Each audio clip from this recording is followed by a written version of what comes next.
Hello, hello. Welcome to Leap Taken. This is Mika here at Leap Taken. I talk about all things witchy, craft related, law of attraction, manifesting, esoteric, and everything else in between.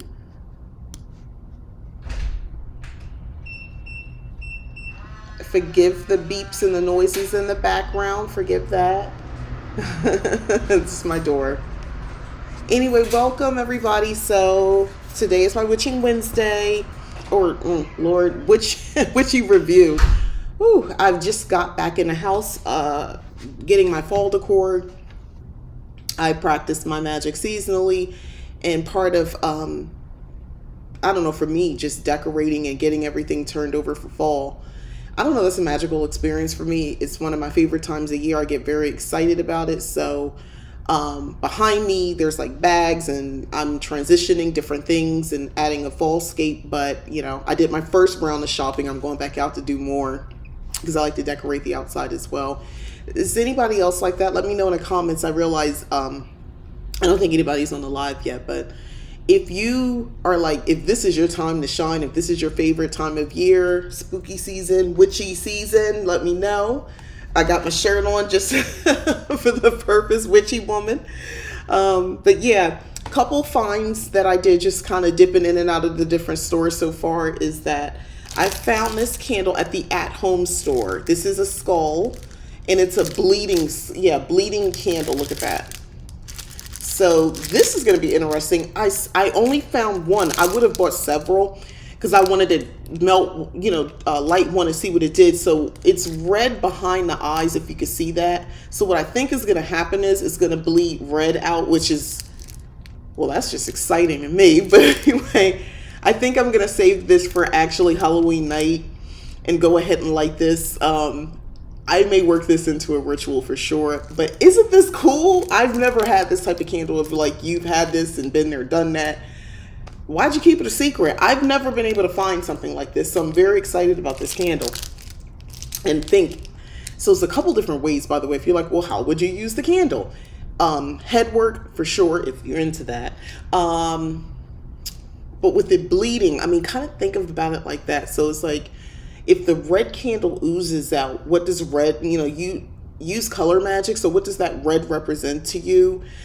Power, passion, Also, it's a time for connecting and with your ancestors or spirits, so forth. That could represent, the oozing of and I'm assuming it bleeds out, right? So that could be representative of it just naturally flowing, the communication, something like that. You can really go crazy with this. Anyway, this is happening. So if I'm going to go back to the at-home store and see if they have any more of those, I'm very excited. Then I went over to Hot Topic because my daughter likes to go there and I like to go with her. And I got these earrings that I'm wearing today. And that key is very symbolic to me. And then that's like a green door, like a cottage door, which makes sense as a cottage witch. So this is just totally my vibe. So love these earrings. Then I found these other earrings, which I think are just awesome. So these are really cute. If you see, they kind of shine. They're like purple. So I picked these up yesterday. I finally went to a mall. And then I realized I have not been to a shopping mall in forever. I couldn't even remember. I didn't even know how to get around the mall. Mind you, I haven't lived here very long, so I don't know the mall like that where I live, but my daughter had to guide me. That's how long it's been. Because after last year with quarantine, I might have went once last year, maybe in the last year and a half, maybe 2 times I've been at that mall. Crazy. One, I buy everything online, including this shirt. Anyway, yeah, everything is mostly done through probably Amazon, Shein, and what other, Etsy and other little stores.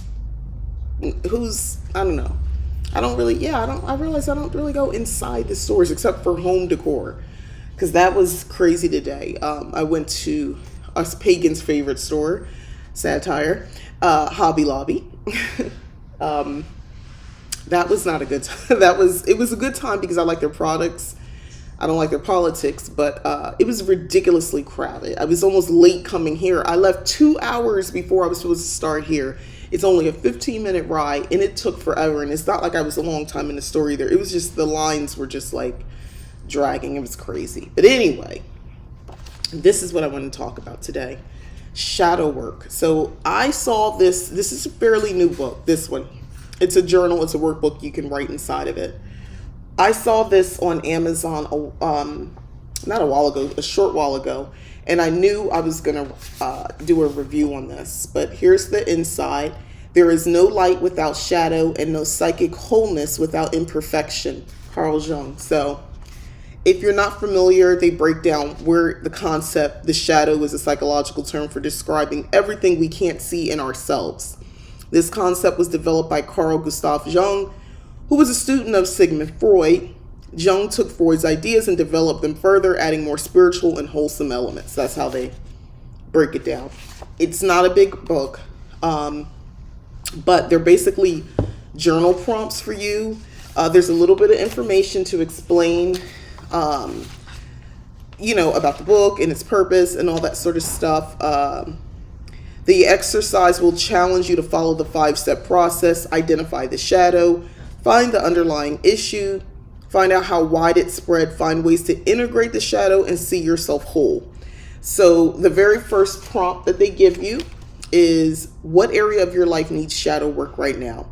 Think of a situation that annoyed you, made you feel ashamed or undervalued, angry, scared, disappointed, overprotective, or sad. All these emotions could be a good starting point for shadow work.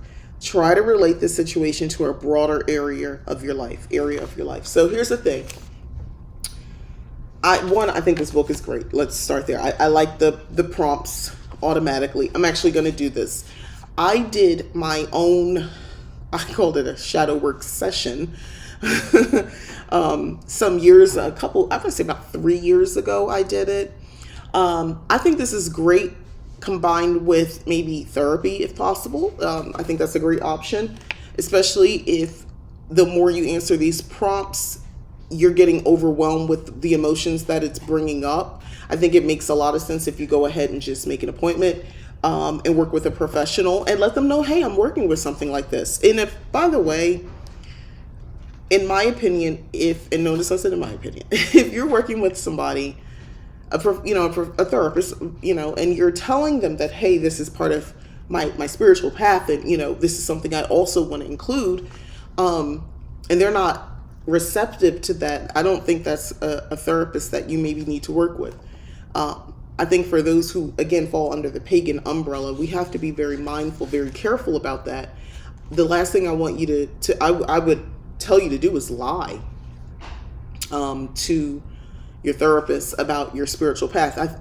I think that's ridiculous. First off, you're not getting your value because you're paying for it. Most likely you're not getting value when you lie about your beliefs, because that stuff, spirituality, all that usually comes up when you're trying to work on your overall self, heal, wholeness, all that sort of stuff. But anyway, the prompts, I want to just share a couple more of the prompts in here. Prompt 2 was, what was the underlying issue in this situation? Why did you feel this way in that situation? What it reminded you of? Maybe it reminded you about your relationship with your siblings or a parent or friends in elementary school. So they're starting to dig. And I notice it just keeps going. So you don't want to go out of order from what I see from the prompts. You want to follow along as you go through it, because it's I think it's overall building, which is what you want. You don't want a bunch of random, you could, but I don't think that's going to be beneficial to you. Now, you could write in the book, because I think they give you enough pages, to write in. But if you got some stuff going on, you might want to maybe have a notebook and maybe keep this blank and just, maybe write prompt 1 and then your answers to the questions in a separate notebook, or if you prefer to type. I wanted to sort of talk about also, if you're not comfortable with writing. Everybody doesn't do the notebook paper. Everybody doesn't like writing. And you still want to benefit from something like this, voice memo. Just talk it out. That is an option. You might want to consider maybe, yeah, actually using, most people have the app on their phone, voice memo. I know on my iPhone I do. Um, if you want to save the files, make sure to label them prompt one. You know, you can always go back and listen if you need to, but sometimes it might feel good just to talk it out, even if you like writing, but maybe you don't, it's just so much and you don't want to order your thoughts in a concise way that writing requires, but you want to answer the question. You want to do the work. Voice memos are a great idea, I think. Or video. or that no one else will see but you, you know.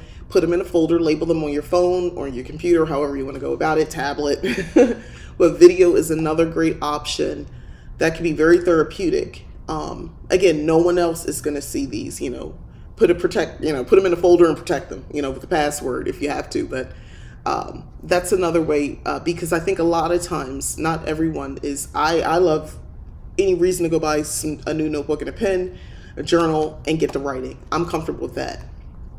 And of course, if you don't like actually writing, or you're not able to as well, if you prefer typing, do it all on the computer, you know, do it on your tablet, or if you or somebody who has the ability to type with both hands, do that. Side note, I noticed there's a thing of people, women specifically of a certain age.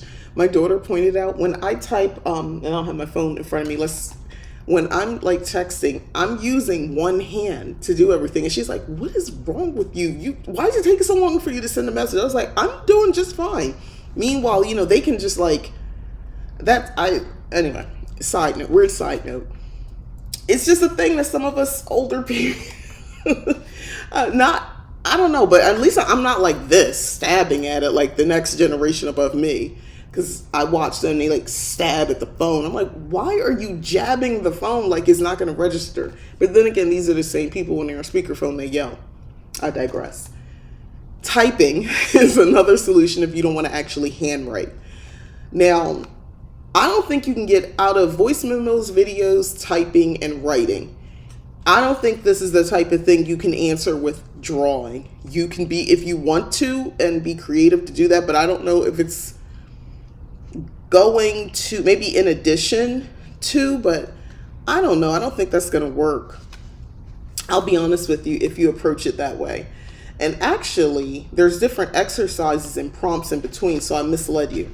So exercise 1 gave that, and then the next, so it breaks it out. Yeah, where's the table of contents so I can better understand this? Oh, they don't, yeah, okay. Here's the table of contents, how they do it. See that? How is your shadow formed? What happens when we suppress our shadow work journaling, the benefits of shadow work, how to use this journal, exercise 1, 2, and 3, and then shadow work prompts. So there's that. I actually think this little workbook, this little journal is actually really cool. Good afternoon. No, don't worry about it. You can always watch the rest on the replay. You use one hand too. Okay, thank you. I feel good. Somebody else says that too. Yeah, well, I tried to do it like this. It feels weird and unnatural, and I'm making more mistakes, so whatever. They can keep that.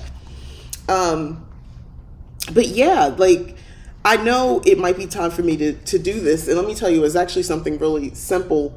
I got this delivered yesterday. I haven't actually started writing answering the prompts yet, but I actually am looking forward to doing that. And I'm going to go ahead and write directly in a book. I feel good about doing that. And I kind of want to have it all contained here. But yeah, so anyway, yesterday, a funny story. So, have you ever been in a situation where someone asks you, oh, what do you like to do for fun? Or what do you like to do for fun outside of work or something like that, or parenting and all that sort of stuff, or whatever your deal is. And you just stare blankly. Like, there's, I just recently saw a meme or like a video or TikTok or something where the person looked like they were losing their mind because somebody said, so what are your interests? And they just froze and couldn't remember anything they like to do. Now, normally in a situation, like if you're meeting new people, dating or something like that, or, like in a new work environment, people ask that question, you're going into a meeting ahead of time, you're going on to a date or whatever. So you're prepared. You have your talking points stored in your head on what you're going to say. But in a situation where you don't know and you're in mixed company, so you can only share so much, I chose not to share that I actually have a YouTube channel and I spend time creating content for it. I chose not to mention that we have a great group that I started, a safe place for witches, on a Discord channel. I'll include, actually I did. The link is actually in the description. Check that out. Come over and join us. We're going to be having a virtual party on September 11th, where we'll be bringing our journals and witchy journals, book shadows, grimoires. We're all going to be showing them off to each other. Even if you're a digital girl, some version of it, if you can share, maybe a screenshot or something. But yeah, we're going to have a little bit of fun. We already had one party, a welcome party. So just occasionally we'll have events like that where we all can kind of just talk. But otherwise, it's like a forum, a chat area where we could talk anytime throughout the day or night and just share ideas, ask questions, and just hang out with some witches. It's a safe place for witches. No craziness allowed. Anyway, craziness being harmful, bullying, racial, homophobic, all the isms. None of that's allowed. But I didn't talk about that. I didn't talk about witchcraft. I didn't talk about any of that sort of stuff. Instead, I said something ridiculous, and I don't know why I said that, and it's haunted me since yesterday. And I was like, you know what, maybe I need to do a little self-analysis, self-work, because clearly I'm having some sort of existential crisis on being able to share bits about myself with people who can't hurt me, can't harm me, but why am I so concerned about what they might think about me? Like, I really thought about it. So, it's embarrassing. So they said, it was a group setting, and it was like, oh, what does everybody like to do for fun? And then they got to me, and I was like, I remember the last thing that happened before I went into that meeting was I was talking to my daughter, and she said, oh, there's an anime convention happening nearby. And I was like, oh, really? I was like, yeah, I might hang out with you. I'm not really into anime. Let's just start there. I actually, full disclosure, I'm not into anime at all. I do like BTS, because we were talking about K-pop, and I do like BTS, and my daughter has turned me on to some other people. Long story short, if you can see where this is going, when it came to my turn, did I talk about the fact that I enjoy writing or any other things? Nope. I literally told these people that, yeah, what do you like to do? I was like, anime. Yeah, I'm going to an anime convention. And K-pop, I like K-pop. Yeah, I do that. Yeah. And then, they went on to somebody else. And I told my daughter, who just looked at me like, why are you like this? What? And I was like, I don't even understand why I said that. She said, do you realize when you tell people that you like anime and they like it, because somebody in that group likes it too, you've now opened the door to them coming up. And she's like, you can't even float like general knowledge and facts because you know nothing about it. I was like, I know. I don't know why I did that. Like, it was so embarrassing and ridiculous. And I almost now want to watch anime just so I don't feel like a horrible person who just made up things in a meeting and embarrassed themselves. But as funny and ridiculous as I am, this led to more thought, because that's how I am. I'm comfortable with self-analysis, and I thought to myself, Mika, why did you struggle with that? You know what you like to do. You know what you enjoy. Why didn't you tell them? Because I was afraid of being judged. I didn't want anyone to know. That's okay. Karen B, you're cool. Anyway, I'm talking about this shadow work journal, and I'm giving a little insight to maybe why I might want to fill the journal out. But I realize that's still a lingering thing going on with me. Technically, I'm on here talking, I'm witchy woman, I'm all about that life publicly, but am I? Am I really? Because clearly I struggle with it. And it's just to let you know, in your journey, that is witchcraft, you might occasionally want to take a pulse check and say, hey, wait a minute. Am I really, living my truth? Am I being honest? Now, that's not to say I had to walk around saying, oh, I'm a witch and I do witchcraft and witch. I didn't need to do all that, but I could have said, yeah, I thought about this, of course, afterwards. All the answers came to me. You said you do that too, T Gucci. Honestly, I do that all the time. Look, I could have simply said, yeah, well, in my downtime, I'm a content creator because Leap Taken has an Instagram as well as here. I'm no longer writing at the blog, but there's a great deal of content over for Leap Taken, the blog as well. I could have easily addressed that. I could have mentioned that I'm writing witchy fiction and eventually nonfiction, a book on cottage witchery. I could have mentioned that. I could have mentioned my virtual group that I'm leading and how we do crafts. I could have said a coven, but maybe not those words. I could have said I work with a group of women virtually and we do lots of crafts. There were so many other things. The fact that I enjoy doing crafts, they don't have to know what kind of crafts. I could have just told the truth, but for some reason, I don't know. It's like I was rendered, I don't know, like there was a block. I don't know. I couldn't think of what I actually enjoy doing that I wanted to share. And I felt so safe sharing without judgment. And I didn't like that. I didn't like feeling like that. That's not, when you have those moments, I didn't feel comfortable with it. Again, I didn't have to say all my business, but because it was a business setting, so maybe not so much. But even in a not a formal setting, if I'm just around a group of people, I don't advertise, hey, I got a YouTube channel and I talk about witchcraft.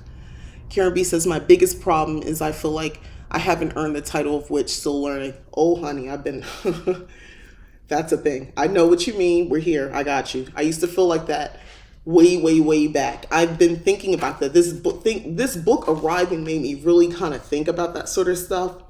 And talks that I have in my coven, I know, I think we touched on that recently. It kind of unlocked a memory for me in my witchcraft when I thought about that, where I used to feel like it wasn't real. It was real, but it wasn't real. It wasn't real for me.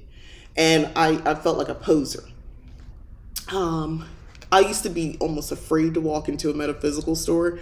I would get nervous going into a metaphysical store because I thought they would know. They would know I'm a poser. I don't know what I'm doing. And then there's a certain witchy aesthetic that's pushed, and I didn't think I really looked like it. I wasn't the right color. I don't know. I'm letting you in on my way of thinking at the time. Is fears and all that don't always make sense. We know this. The right age, in my mind, I had all this stuff going on. So I felt very nervous and I wasn't buying. Did Amazon? I don't know. I mean, it was so long ago. I'm trying to remember. Did Amazon exist? Did it? If it did, it didn't for me. Anyway, the point is, you would go to the store to buy witchy supplies. I guess you could buy some things online when I first started, but I didn't. It was all new to me. So anyway, yeah. So the title, which I didn't want anybody to know. Melody says, hi, Mika, happy to have caught you. Thank you. I'm glad you're here. Yeah, we're getting into the subject of the shadow work journal and great prompts. I'll go over a couple more in just a moment. But yeah, I really struggled with the term witch, feeling like one. And I'll just share a quick story that I think was kind of a big deal moment for me. It let me know that this all was real. So I had an impromptu reading done. So my friend, who I've known forever, my godmother was there visiting us. I was living in North Carolina at the time. And I say this because I moved around a lot. I remember living in North Carolina, just outside of Charlotte, if you're familiar. And my friend, we've known each other forever, and my godmom, who I haven't seen since I was like maybe a baby, a little kid or something, she was living there, and it was like an awesome meeting. So we went to my friend's friend house, who is, I think she's a medium or psychic, and like that's how she makes her money. Like that's her livelihood. That's her skill. That's part of who she is. So we go over there, and I brought my daughter along too. So it's just us girls, and we decide, as women do, to pull out a spirit board and get a not excuse me, do a reading. Just use that. So that was the first time in a group, very eclectic women, I've ever done anything like that. Hi, Candy Soul and Soil. So we did this. Well, I guess a spirit board, Ouija board, and all that, but it was a spirit board. So I watched I don't know if she identified as a witch, but I think maybe so. I watched how she cleansed it with Florida water and how we started. I saw her altar set up. So like I was in the house and around somebody who really like did this. So I'm looking at everything she does. And she's older than me, by the way. And I'm looking at everything she does and, like, oh, okay. And I'm like really like impressed. So we do the spirit board and everybody asks certain questions. So at the time we were going through, my family and I, we had our own little personal financial crisis going on. And I was like, when is this going to change? When is this going to happen? For us, I was like, this is crazy. Like, it was like really detrimental. Like, I'm cutting coupons. I'm saving as much as I can. I was like, we can't, I knew we wouldn't be able to go on like this. Something had to go. I was homeschooling the kids and that was important to us as a family. I didn't want to have to, we had moved around so much. Long story short, it would have been beneficial to my children to put them in school and me go get a full-time job because there were gaps from all the different moves we had recently made. So I knew homeschooling was the right thing for them. And my husband at the time, he was in agreement. So I knew something had to change. So we did this spirit board and I asked my question.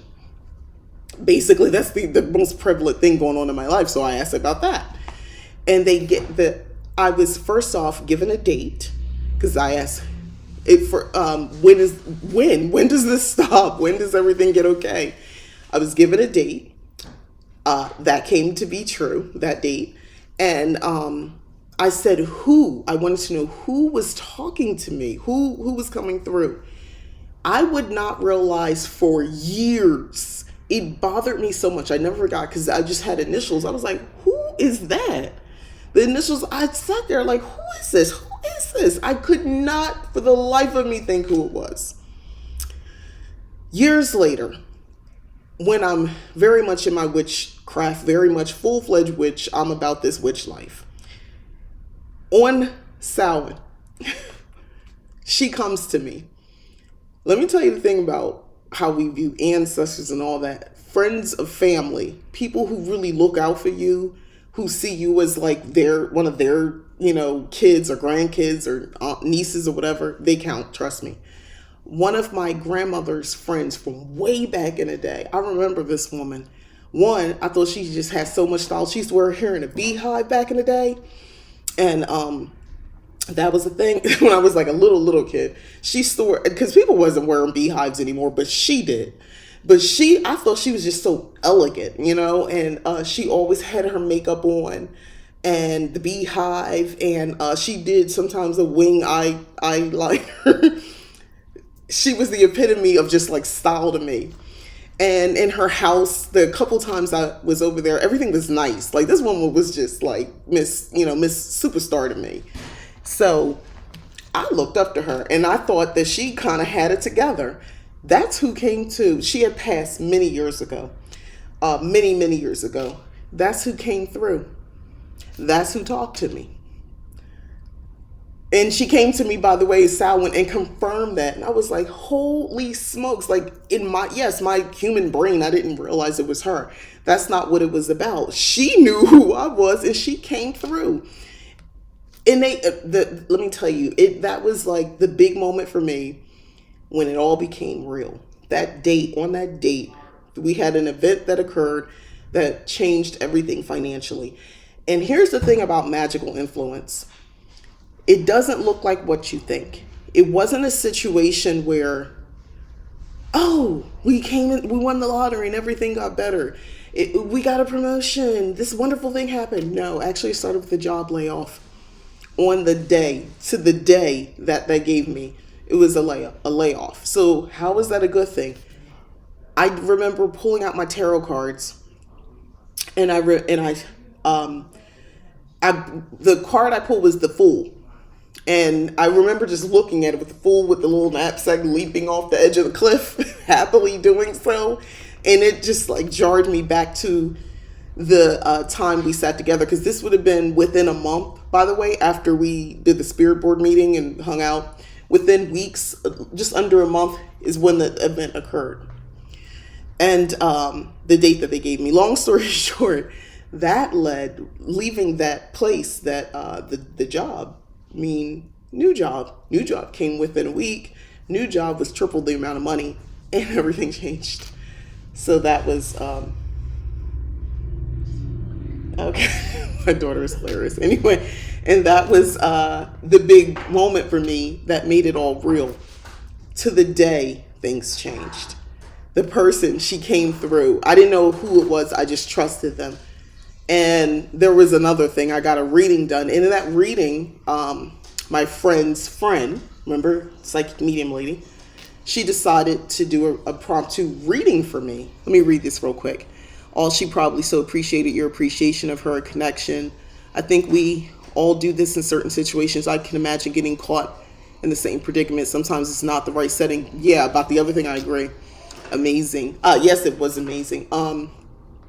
So the impromptu reading. So just in case the date thing didn't tell me it was real. Just in case I tried to talk, because I'm one of those people, I'll talk myself. Like, it could have been coincidence. Yes, I practice magic, but I'm very practical minded and critical of certain things. If you call and tell me, I was talking to, I went out to the ocean and the mermaids came up to me, I'm just going to be like, okay.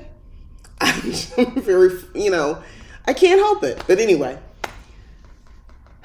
the reading, she tells me I'm a witch. I come from a line of witches. They didn't use the term witch necessarily to describe what they did, but in fact, they were witches. She talked about me working with herbs and other elements and a little bit more detail, which I'll keep to myself, but it came to light. And she also gave my daughter a message as well about healing. My daughter is working on that path into actual, healing, to be a healer. She was very young at the time, and, she's 25 now. But she's on that path, and she's always wanted to do that, but she didn't know that. She had no idea that my daughter always wanted to be a doctor or pediatrician or something along those lines since she was 5 years old. That's what she's always said she wanted to do, and she's never wavered from wanting to help either pregnant women or babies. Like that's her thing. That's her thing, her calling. So yeah, I'm getting chills every time I think about this, because that was life-changing for me, having that session with the spirit board and the reading. It all became real. Once that was real to me, I no longer had that weird feeling going into medical physical stores feeling like a poser.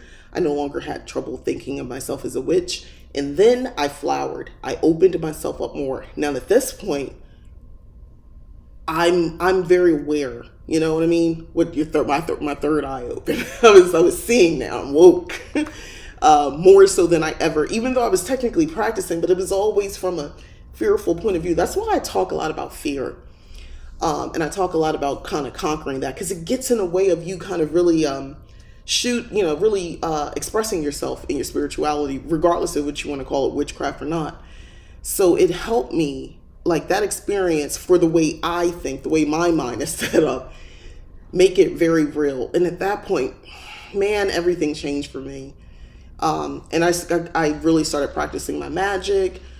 Like I said, I wasn't afraid anymore of the stuff for some reason that was just like really freaking me out and throwing my confidence off. I was able to kind of address that and move on. That was a life-changing event for me, actually. Years later, when I did my shadow work, which it was a very direct thing. It wasn't just an overall. This book seems to be more overall. And that was very directed to certain events that were going on in my life, and for me to sort of understand them and become okay with them. And I have notes and and I had journal prompts and things like that, and I wrote to those, and it helped a lot. But I think at this where I'm at today, that little little embarrassing moment I had on Friday where I couldn't express what I actually enjoy doing, what my interests are, and how embarrassed I felt for myself. I felt firsthand and secondhand embarrassment for myself. Um, I think this is a good time for me to go ahead and pull this out. I also think this is a good time of year, which is why I held off doing it. So all this month, it's all about books on Witchy review. Recent book, a lot of recent books that have been out. Because I think we're going into that time, remember seasonal witch. I think we're going into the time of year where you get more reflective. You're more, things slow down a little bit after the harvest. Things slow down. Things die. Nature to be reborn again for spring. So you might want to start adding to your witchy book collection. Get some books lined up. This is not something you knock out in a day. You want to take your time with it. Be reflective. So I'm doing this review. If you want to check it out, by all means. I got mine from Amazon. I don't think I put the links either in the description. I'll go back and edit that because I do have an affiliate with Amazon. Got to remember that. I wish I knew someone with that gift. Isn't that an awesome thing to be able to come across? Listen, none of that was like set up. I didn't know that my friend's friend was even living in North Carolina. I had met her many years ago before I even had a kid when I was much younger. And where did I meet her? I think it was in Connecticut and then in New Jersey. I'm from Jersey. So the fact that all the worlds collided and all the paths connected and we were there was crazy to me. But you know how it is, right? When spirit wants you to have an experience, when you are being divinely led, there's a way that would normally make no sense if you try to explain it or if you try to anticipate something like that. But yeah, that was my big breakthrough moment. I was already there. Now, see, this wouldn't have worked, and that's why timing is everything sometimes. This would not have had the same impact if I wasn't already in witchcraft.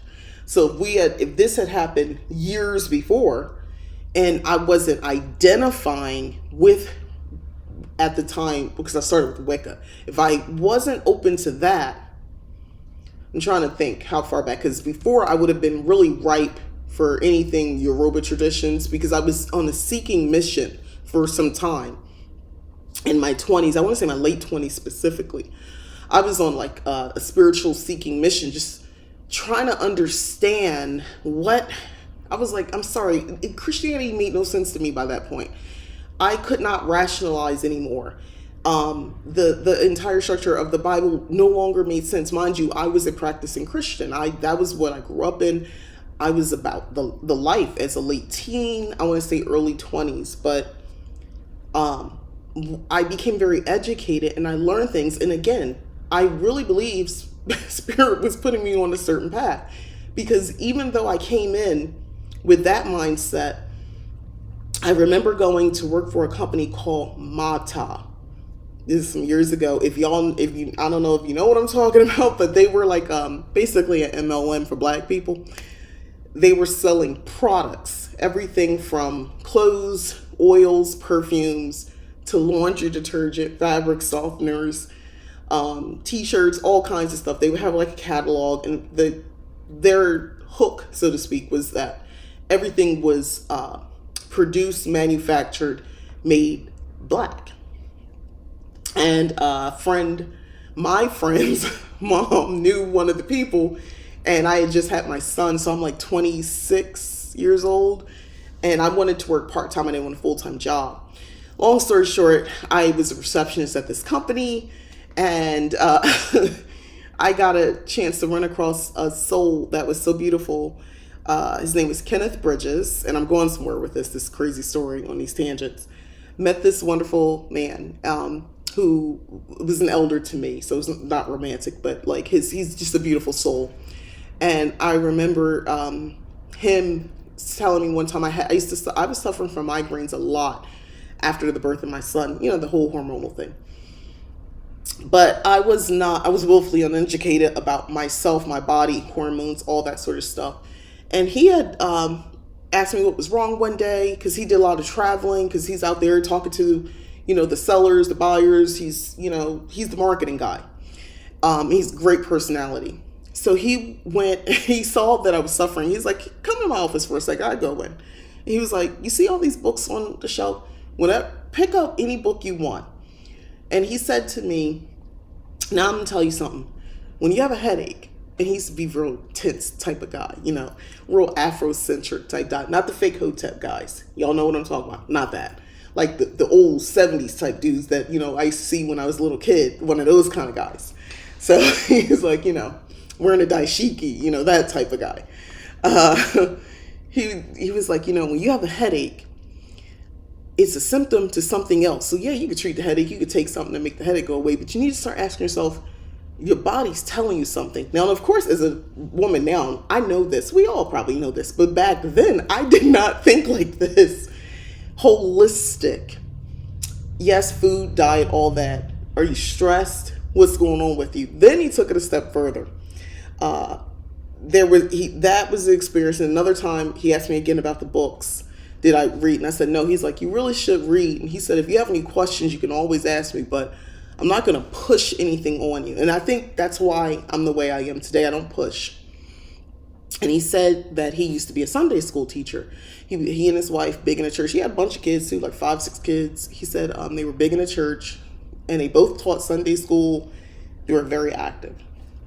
And he said, all those books on my shelf that I keep pointing to? I know most of the authors. One, and he's like, and also, he became very educated. And he's, as far as on the topic of spirituality, on the history of various African countries, and he's traveled to Africa many times and had all these different experiences. Long story short, the math wasn't math. And he said he could no longer do that. And he stepped away from the entire religion. And I'll never forget that, because he would talk, he was like a storyteller when he talked, and he would like capture you, because you're like, really? I'm like, it's like, and what else next? And I wanted him to just give me all the jewels, just tell me everything up front, like a lot of us do. But he didn't do that with me. Instead, he encouraged me to read.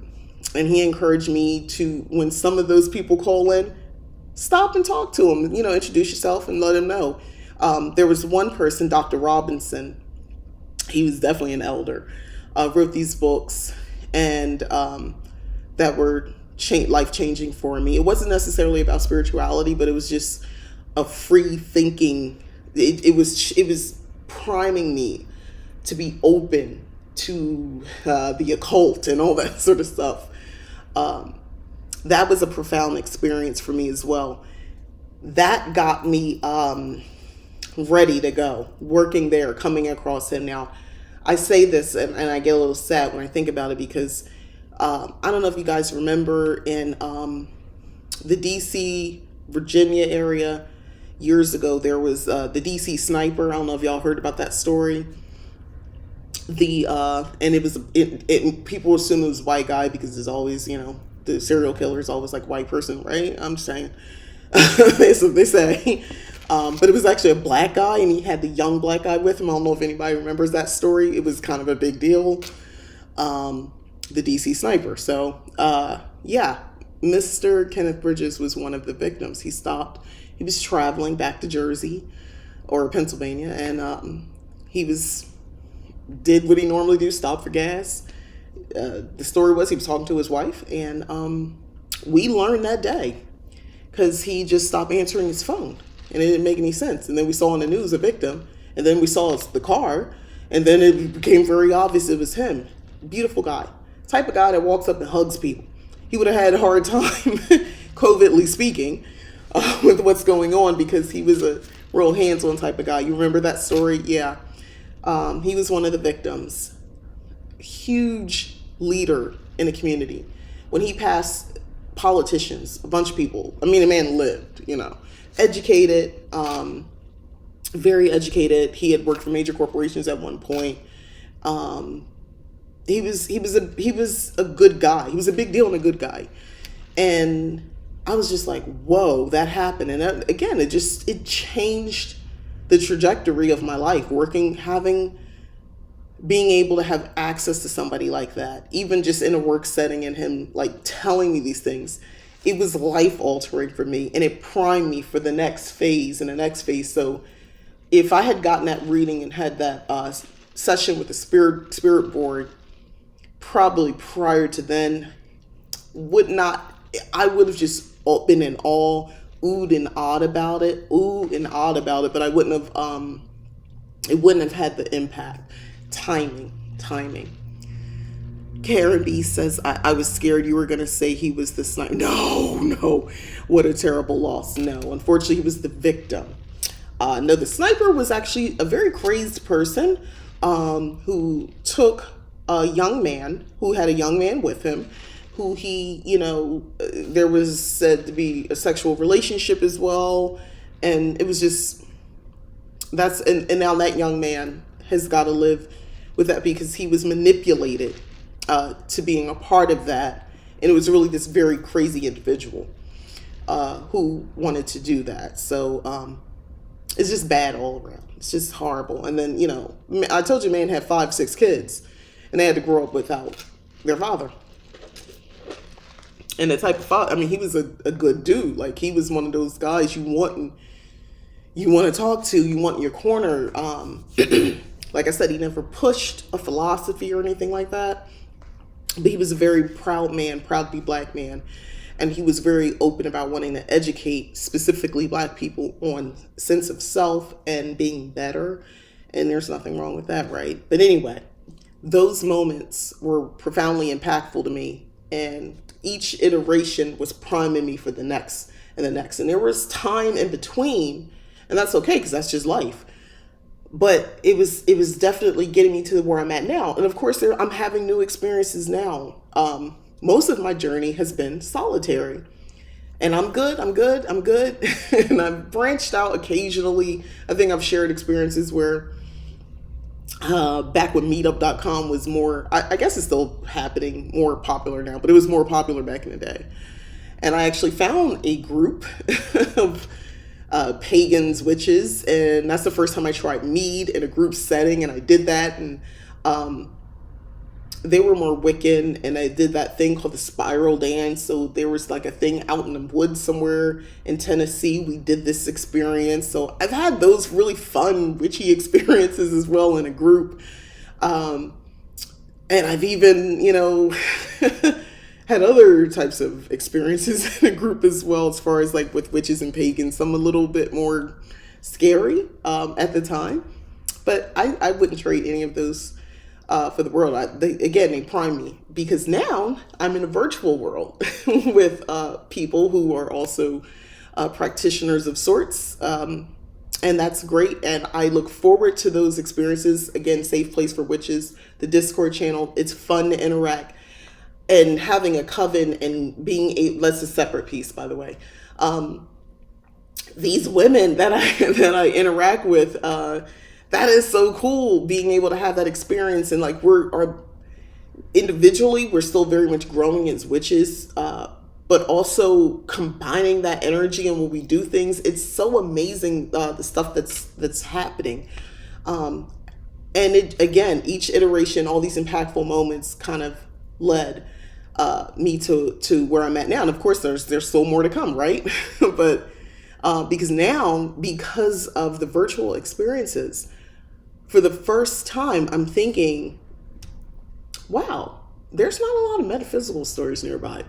There's not a lot of places like where I live. There's some, but not a lot. And I don't see a lot of women of color. I know there's one because I went to her over in the Phoenix area, in like a college area, is the Coven a local group? No, it's virtual. But that's where I'm going with this. So I'm thinking, well, what if I made it in person? What if I had a little storefront and the things that I kind of share here, where you crafts and stuff like that, and readings and all that sort of stuff, obviously bring other people in. I'm really starting to think about that. Like for the first time, not like in an abstract, a what if, but like it's just a little seed. I don't know where, how, when, but it's just a little seed, but it's been growing. But you see what I mean? Each iteration is kind of just taking me and growing me in different ways that if way back when I would have never seen this. I would not think I would be doing this, by the way. But it's just very interesting how this journey, the spiritual journey I'm on, has taken me different loops and wiggly paths. Yes, that would be awesome, right? It's a little seed. I don't know the first thing on how to do any of this stuff, but I didn't know how to do this either. And here I am. So I don't know. I've just this when I say I mean recently just started really sitting here thinking about it because I ventured out into my neighborhood a little bit more with a mask, and I visited a couple metaphysical stores. One I did not like. When's the last time you went to a metaphysical store and there were no women that worked there? Somebody let me know. When's the last time you went into a metaphysical store, an occult shop, a magical gift shop, whatever they calling them, and there were no women working there that you saw, and you were in there for a good 30 minutes, 30 minutes, and there were no women that worked there, but you saw 3 men working there. You don't see that every day, right? I felt like I was at a car dealership and a car salesman was coming up trying to sell me a car. This guy's energy was very masculine, which is not a bad thing. But in a place like that, with a woman like me, a witch like me, you can't come at me so aggressively. One, I've never been here before. Allow me to look, say hello, do your introductions if you must, and then step away. It's like he was doing a hard sell. I hadn't even looked. We just walked in the store. I was looking at one area, and he was doing a hard sell. And that was a immediate turn off for me because I don't like. I don't like in any store somebody if I need help, I'll come to you. Like I don't need you to keep coming up to us. And that was with my daughter at the time too. So he looked at me and realized, yeah, I don't think she wants me to keep talking. So he stopped talking to me. So then he kind of focused more on my daughter a little bit. And then, I did the thing that probably all moms do, no matter how old your kids are. I looked at him and I I kind of gave him the mom look. Forget the witch look, I gave him the mom look. Like, I'm just looking at him like, why are you still talking? And he walked away eventually. So my daughter is a sweet girl, so she didn't want to say too much to him. She respects her elders, stuff like that. He wasn't doing anything wrong. He's just talking. But it's like, let us look. Leave us alone. Long story short, I didn't like that metaphysical store. Then we found another one I did like. Very positive energy. Walk in, and 2 women working there at the time that I could see. And she was so sweet when we walked in. She did the intro like most of them do when you walk in the store. It's more a personal experience when you walk into a metaphysical store usually. It's a different experience when you go into a botanica. If you know, you know. I was living in Florida for some years. Totally different experience when you walk in there on how you approach. You know that look. But yeah, so that gave me the warm and fuzzies, and I'll definitely go back to her shop again. And I also think, I don't know, I felt more comfortable and more feminine energy in that environment. The store itself, just the juxtaposition of the stores. The warm fuzzy store, it was clean, dust free. The more masculine store, there was dust on everything. I was like, dude, you gotta dust this. You're selling old books at full price. Nobody's spending I'm not spending $25, $30 for old books that you look like you got at a book fair or somebody's estate sale. And not like good books, like old books that was on Oprah's book club back like 10 years ago books. And he's selling for 20 something bucks. I'm like, dude, you must be making a killing on services. And then he said he does Reiki and all this sort of stuff. He also offers all these services. And I'm like, you look like you don't know your limits. You're never going to get near me. So no. You might be good at what you do. But no. Also, I'm on a tangent here. But like stuff like that, I sense abuser. I sense manipulation from him. I'm getting all this, and the more he talked, the more I'm getting it, and I'm getting real like repellent vibes, like get the f away from me. He got the feeling, and he wouldn't. I could tell he didn't want to interact with me anymore because I was getting that vibe off of him. I would have not. Here's the thing: I don't walk around just trying to read people or understand. I don't do all that. I'm not like that. I don't get my kicks off of. I wonder what he's really into. I want to come to this store and shop. I'm not even paying attention to you, but now you're in my face, and now you're in my trajectory. You're in my purview, and you won't leave me alone. So now I'm focused. And once I was focused on him, I'm looking at him. I'm looking at the group of men in the center of the store at a table, having some sort of very spiritual, personal discussion in the middle of the store. They have a whole other room with the curtain that's partially closed. I'm like, there's stuff behind them. I'd like to look at the merchandise, but I can't because I don't want to go into their, regular normal tone voice conversation in the middle of a store. Totally different energy. But it let me know after being in those two places, I was like, interesting. So either I'm going to drive 35, close to 40 minutes to go to the store that I like, which didn't have a big storefront, but I like the energy, and that's where I had gotten that EFO reading I talked about months ago. Or I go to my Warm and Fuzzy store. She has some things that were nice, but it's still limited. And I don't know if I'm really interested in the services that she provides. Nothing against it. I don't know. And then there's the Dusty Masculine store. And I was thinking to myself, well, self, what if you had a store? What if you had a store? Also, I'm thinking of the area I could possibly have it in. And it's near things, where a lot of youthful energy is, high schoolers, college kids and stuff like that, which is great. That's going to be a lot of your clientele, let's just be honest. And then others, so I don't know, I'm really starting to think about it. I'm really thinking. So anyway, shadow work journal after all that. This kind of got me thinking about all that sort of stuff, why I feel the way I feel, how, not just so much how you got on your path, but why after all the stuff, the spells, the rituals, the new moons, the full moons, all the different moments that I've had, that when asked a simple question, I made up a whole story of me being in anime instead of just giving the real answer in, an appropriate way that doesn't, because everybody doesn't need to know I have this YouTube channel in certain settings. So certain worlds don't necessarily need to collide. And if they do, I'm a big girl, I can handle it. But I don't think that was the right forum to say, first off, I don't think that in a business setting, you should be advertising something that's not about that business. So, that's another thing. But I could have at least just said I create content for the internet, or some variation. Because if you say that, people say, "Oh, really? What?" So you got to be careful with what you say. And sometimes people are just being polite and curious. But again, you're still in a business setting, in a meeting. You got to be careful unless that's what you're selling, your brand. And now I was not selling my brand. That wasn't what it was about at the time. But I could just say I enjoy writing, which I do. Crafts.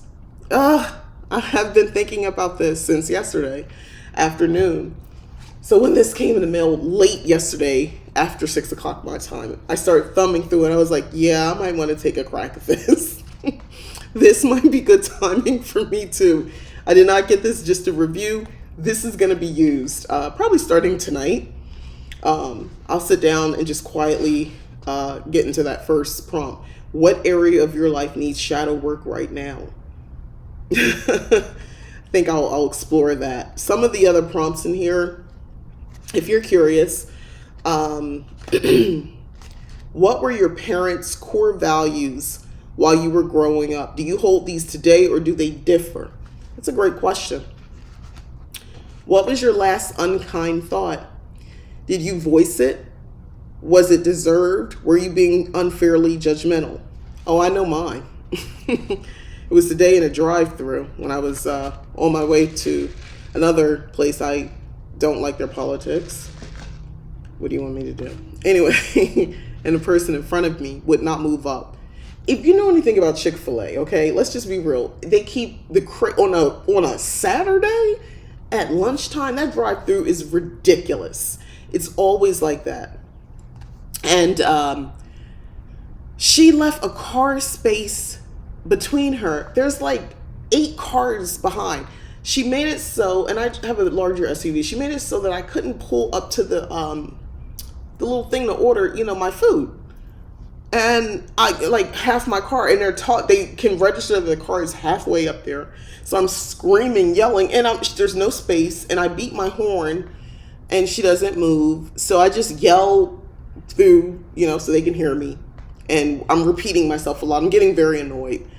And eventually the next car in front of her moves up, but she only moves up again, keeping a car's length of space between her. So I beat my horn again. Because clearly I'm impatient. And because now the car behind me can't get up because I'm halfway blocking with my large SUV. Long story short,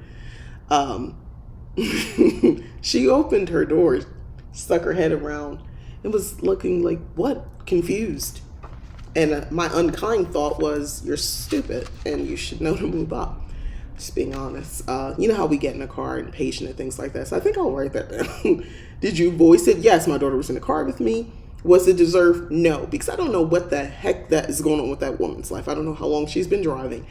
I don't know anything. All I know is I'm hangry and I want my food, and I'm probably low-key hormonal. And were you being unfairly judgmental? Yeah, I was. So that's the kind of thing I think I might want to express sometimes and get out. I need to order it too. They say the dark months are good for shadow work. Exactly. That's what this is all about. That's why I said I thought this was a good time to do this in September. Listen to this other prompt. How do you fill your time when bored? What gives you enjoyment? What self-care do you do regular practice? Again, gets you thinking, because if you don't do anything, this is a good time. That's the last prompt, by the way. Prompt 30, yeah. So that's it. Think about it. If you're not doing anything, it definitely puts you in mind saying, maybe I need to do that. And there's so much available now for witchy self-care. There's whole books. I've reviewed some books as well about that. I think I'll add a little bit more because this is a time to really kind of dive into witchy self-care these months, right? Yeah, here's one more prompt. When have you been self-sabotaging or destructive in your life? Examine how you were feeling at the time and what triggered your behavior. That's a good question because I know I'm capable of self-sabotaging, and it starts with imposter syndrome, which is a whole thing, which was affecting my whole witchcraft for all those years. But it affects why it's taking me so long to finish writing a book, why it's taking me so long to do other things that I want to push out that I had intentions on months ago to do, but I haven't done it because I still low-key suffer from it a little bit. And I've done rituals to help with it, and it has helped. And I've had breakthrough moments, gratefully. Very, very grateful for that. But even in the midst of that, it is a work in progress. It is something I'm constantly pushing through. And I just kind of want to just say this about fear, shadow work, all that sort of stuff. You recognize it. You learn to understand it. You learn to wrestle with it. You learn to kind of keep it in its place. The goal is not to destroy. The goal is not to be rid of. The fear that I talked about earlier, that I talk about a lot, fear in witchcraft, fear in your practicing, fear in magic, fear in your spells, all that sort of stuff. It's not so much that you ever really get rid of it. Let's just be honest. You don't really get rid of it. I think for most of us, and if you're thinking you're going to get rid of it, first of all, fear is a natural emotion, a natural reaction to things. It's very natural to have fear. It can save us. It's good. But we sometimes, whenever we feel uncomfortable or we don't know enough information about something, it makes us fearful. Masking maybe as initial concern, but it's fear. And the problem with that is you don't do it, it doesn't get destroyed and goes away. You just need to know when it's appropriate. And if it's the immediate reaction to something, don't base everything on that immediate reaction. That's not necessarily intuition. That's not your higher self. That's not a sign. That's just a natural base reaction that humans tend to have about things that are unknown. It to me, it just means size the situation up more. It's triggering that fear, which can be triggered because of, again, things you don't know, past experiences you had where you've been in situations where you didn't know the potential outcome and something bad happened. There was trauma involved. So now, many years later, when, you come across somebody who's telling you things that, you've never heard before, and, a philosophy or way of thinking, that immediate visceral reaction happens again. It doesn't mean that's your intuition. It just means that you are tapping, it's a natural reaction. Don't beat yourself up about it. That's something I'm actively practicing. It's like a wave, like at the beach. You can't stop that wave. That wave's coming. Let it come, and it washes over you, and then it goes back out. Dry off, and you're okay. And then reassess. Don't stand in the same spot, because another wave's gonna come. Another wave of fear is gonna come. Don't stand in the same spot. Move, progress. Either you're gonna move, forward, move to the side, move back. You're gonna do something, but you can't stay in that same position because of fear, because you're just gonna eventually get overtaken by it. That's my analogy. That's how I see it. And I came upon that when I was living in Florida. And the ocean kind of scares me a little bit, if I'm being honest. One time I had a conversation with my kids about this. They were teenagers. And we hadn't been, as a family, I realized we hadn't been to the ocean in a very long time. So we had a little outing, just us, me and the kids. And it came up in conversation that, like, one of them was actually very much kind of afraid.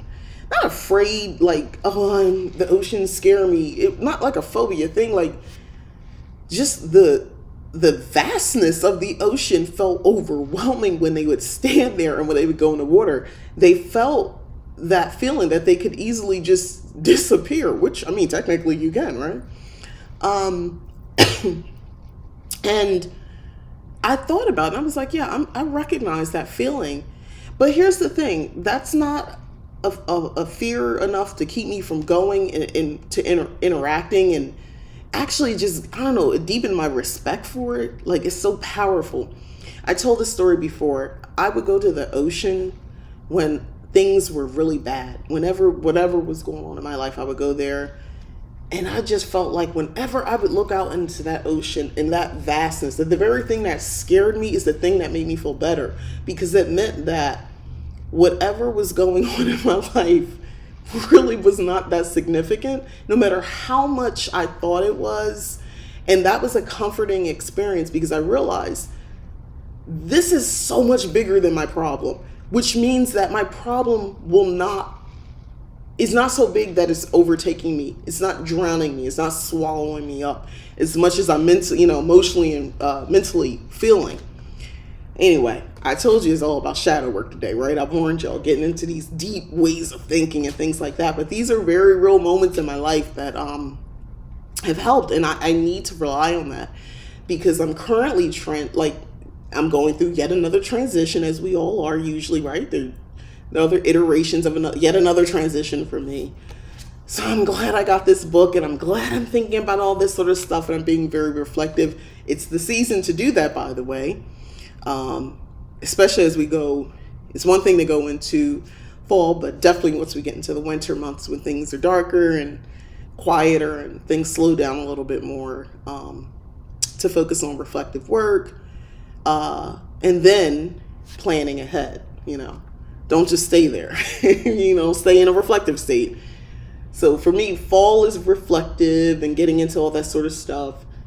And then winter is sort of coming to a tally of it all. And then, well, what do you want to do about it?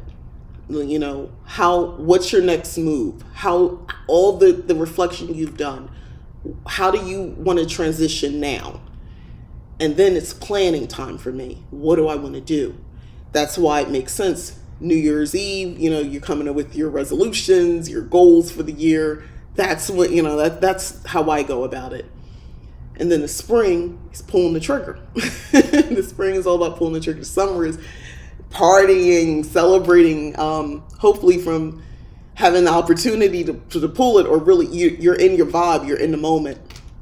And then we start again, and in the fall of, reflective, how did this all work out? And then begin to get another cycle. That's just how I think. I don't know if anybody else thinks like that about seasonal. That's part of seasonal magic to me. That influences the type of rituals, magic, and things that I do. When I amp things up more in the spring, in the summer, and then the fall, it gets, like I said, more reflective, shadow work, different types of rituals, self-care, all that sort of stuff. And then in the winter, it's, again, all the crafts, all the spells, how did it work out for me? Did they work? Do I need to do something different? Do I need to work with a different goddess? Do I need to do this? I get into that mode. But yeah. But y'all let me know if you get this in the comments going forward. I'm almost at 1,000 subscribers. When you reach, if I understand correctly, if any of you have YouTube channels, you know what I'm talking about. When you reach 1,000 subscribers, you can get that community page. So I'll be able to communicate more. I do have Instagram, again, for lead taken. But I don't really direct anybody over there too much because, I don't know, Instagram is there, but I'm not there all the time. I don't look at Instagram every day for lead taken. Maybe once a day. Maybe once a day. I think like in the morning, I have like a ritual of all the different things I check, but I don't really go there too much. And when I post, I occasionally post. If you ever look, you see I don't post something often, all the time. But once I have the community page here, I think it'll be great for me to communicate and kind of like reemphasize like this. I would love to know if you got the book and if you're doing, your journal prompts. Do you see it in the moon cycle too? I'm not sure what you mean. Do you see it in the moon cycle too? Cycle, what? Oh, do you mean like, how look at, the seasons? I mean, I look at new moon as a time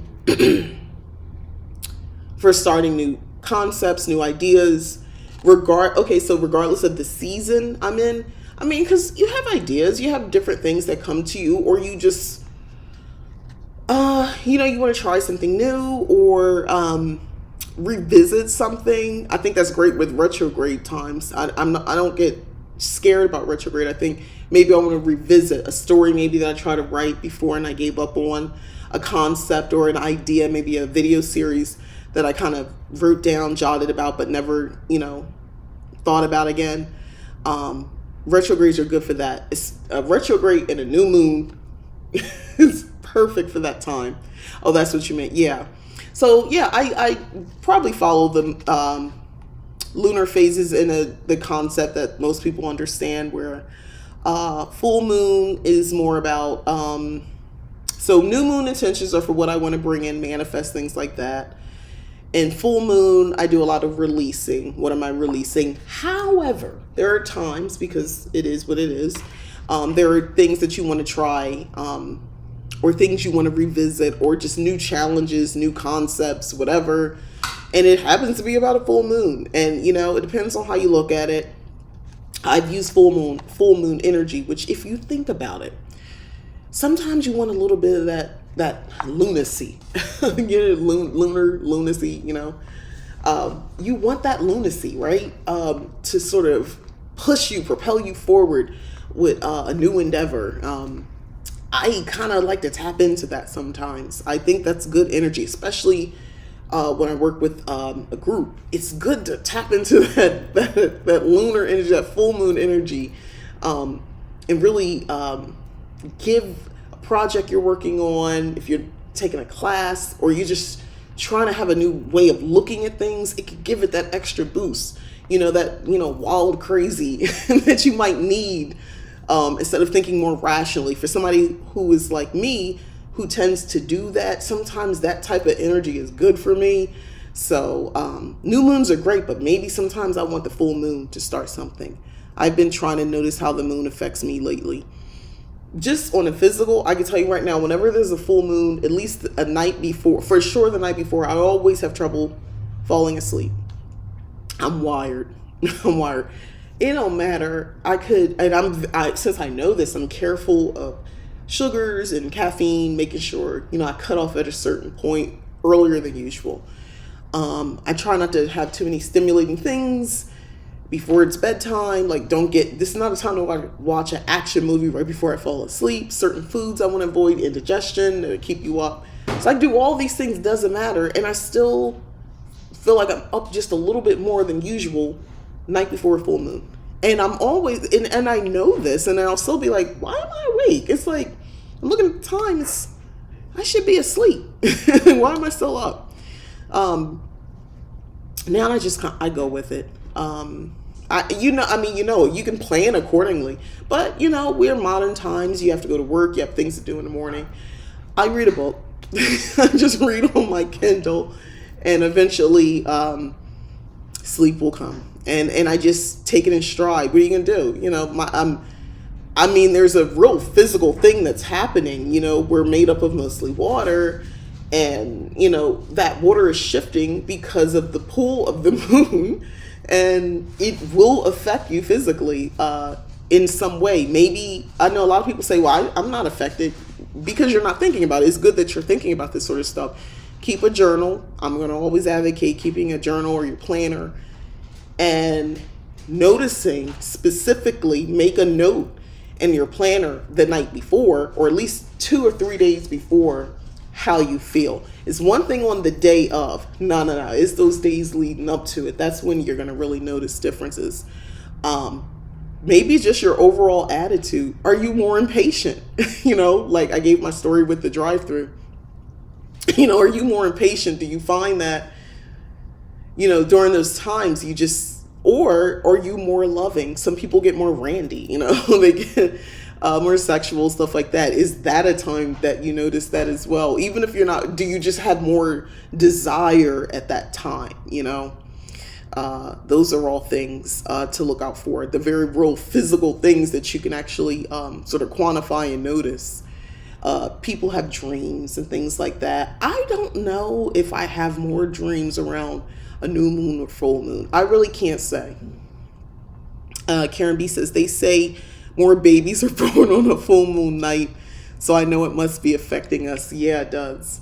Again, I say to people who are skeptical or they think it's woo-woo, I was like, well, it's not, because the ocean literally is an example of what happens on full moons. It affects, it's science. They taught us about this in school when we were little kids. Like, this is the basic science I thought that we could all agree on, but I don't know. We live in a world now where people don't want to accept the basics, the foundational science that we know to be true, that we can actually prove. It's not just scientific theory, and people are weird about what scientific theory means. Scientific theory is not the same as me having a theory that, there are dead people walking around me. Their spirits are just constantly around me and I just can't see them. That's my theory. That is not the same as scientific theory. It's not. Anyway, I'm trying not to go on that whole tangent because I'm still, I got into a little comment argument earlier in the week about the vaccine stuff, and I promised myself that I would not do that anymore. But people were just spreading misinformation. I can understand you having real fears and concerns. I get that. I don't get just saying things like, I saw some, because I know people who got the shot and dropped down and they died right there. Like, somebody actually said that. And I was like, you know people who got the COVID vaccine and died at the spot they got. Come on now. Like the earth is flat. I'm always shaking my head at that one. Ooh, okay. It's one thing to know that that's out there. And there's a lot of people that's out there. It's another thing when you realize people that you talk to, that you hold in somewhat high, respect them, that they actually entertain it. And then they begin to believe it. And then, but that's a slippery slope. I remember in 2020 specifically, because I think we all had time to read an article, and it was discussing conspiracy theories, specifically at the time 5G, and the thing about that. By the way, I love to poke at that with people, especially the ones I know, who in 2020 were having real fear, real concern about 5G, and they were spreading more information, misinformation about it. My favorite is, well, I'm black, so the family members I'm talking about were black. And they would just forward a page talking about 5G and Bill Gates and all this stuff. And I'd look to see where it comes from, because I'm one of those people. And I like to see, and I click and I see where it came from. And I see where they got it from. And I'm seeing that as an alt-right group. And I'm seeing that they're very racist groups. And they're just... most of this disinformation about COVID vaccines, about 5G, about most of the conspiracies that I see a lot of black people regurgitate and talk about, the source is usually these groups, these hate groups. And that I'm not just like, I'm someone who I read about because people want to know, journalists want to know, where is this coming from? Where you want to get to the root of where so much of this conspiracy theories are coming from. And it's mostly hate groups. It is. Conservative Christian movements, that sort of stuff. Anti-Jewish movements, all that sort of stuff. The lizard people.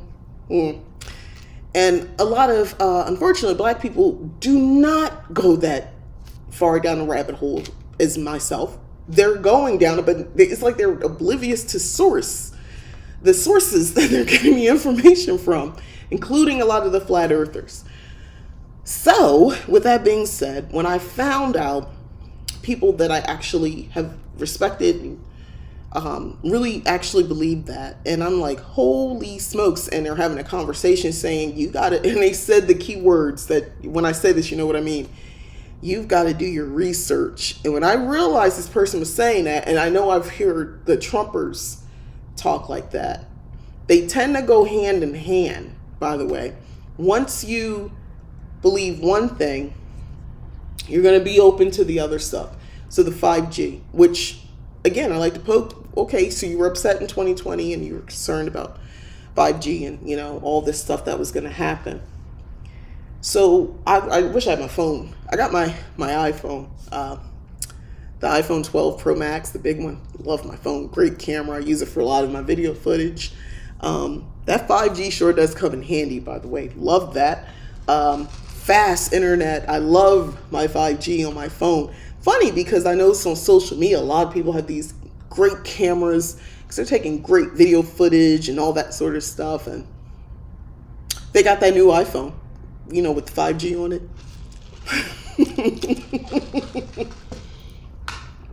What happened? What happened? So it's been about a year now. What happened? By the way, I was also a guinea pig. Someone came at me about the vaccine just to give that story, and they were giving me a hard time. I'm sheeple and all this other stuff, blah, blah, blah. Okay, that's cool. I was like, well, I haven't grown another limb or anything like that yet, so cool. And, they said I was silly because I'm just, you can get it again. No one ever said you couldn't get it again. However, the numbers, not me telling my opinion, the numbers show that if you have been with the double vaccination, you went both times, that if you do contract it again, most cases, the numbers show that you basically don't have symptoms as severe. And yes, death is not, most of the ones who are dying now from COVID are those who were not vaccinated, not even with the just one shot. So remember, because some people might have gotten the first shot and they never went back and got the second one. Even with all of that, most of the cases where people are dying are unvaccinated. I don't know why that goes out the window. The last thing, I just stopped responding in that comment thread, and it's in a spiritual type group. Fun fact. It wasn't just, the Gen Pop. It was in a spiritual group, and the spiritual leader of said group just says, very negative things about the vaccine and people getting it, and you're just not very smart, and all the, it's that hive mind thing, which you have to be careful, by the way, if you join any groups or covens. It's okay if people have a different opinion. I want to encourage that, as we're budding on a safe place for witches. If you kind of don't see things exactly the way I see, if you're, watching this channel and you're like, well, I do kind of feel like, they made sense with the vaccine. I do think 5G is a thing. Like, listen, I'm not coming for you, and you still like that group. Like, I am not going to come at your neck. I'm not going to allow anybody else to do that, to be disrespectful to you or to be condescending to you. I don't agree. That's cool. But guess what? There are other things that if you're watching me, we probably do agree on. And I would be more concerned about focusing on that than that other stuff. Because there's things I think about that you probably don't agree, and I might share. So that's cool.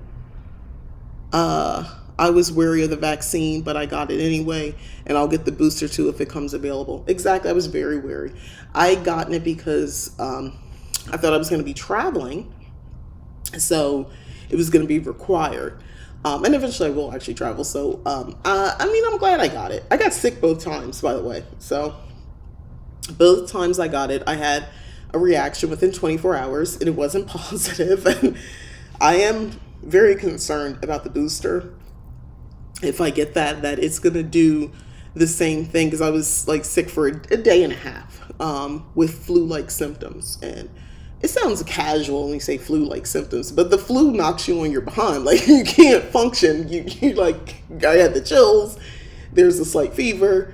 I feel like I have the flu, and that's not a good feeling. I couldn't get anything done. Like, game over, just shut down for the day.